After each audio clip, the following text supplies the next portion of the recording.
İzahlı test 64-cü hissə 5-ci sinif ingilis dili. 6-cı sual choose a correct translation düzgün tərcüməni seçin. Nənəm tez-tez bizə öz uşaqlığı haqqında danışır. My grandmother often remembers her childhood. Mənim nənəm həmişə öz uşaqlığını xatırlayırdı. Belə abandi səhvdir. Our granny always tell us something about her childhood. Bizim nənəmiz həmişə bizə nəsə öz uşaqlığı haqqında deyir. Bu da səhvdir. My grandmother tells us about her children. Mənim nənəm bizə uşaqlığı haqqında danışır. Amma tez-tez yoxdur da burada. Burada debəndə my granny often tells us about her childhood. Nənəm tez-tez bizə öz uşaqlığı haqqında danışır. Debəndi doğru cavabdır. Choose the correct variant. A lot of people in the department store. Zeri zəraya tipli cümləyə aiddir.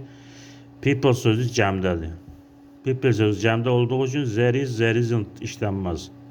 There isn't işlənir. Təkdə olunda, isim təkdə olunda. Zera olacaq ya azıya olacaq.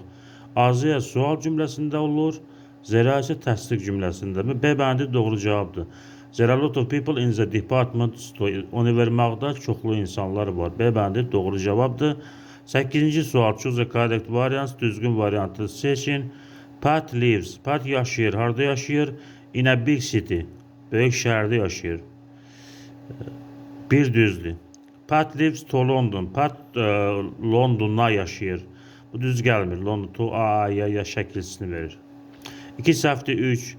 Pat lives to a small house. Pat yaşayır kiçik evə. Bu da düz gəlmir.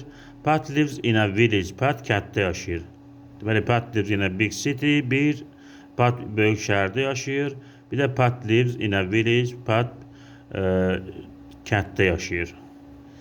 1 ilə 4 düzdür. 9, 10-un cavablarını videonun altında şərh bölməsində yazarsınız.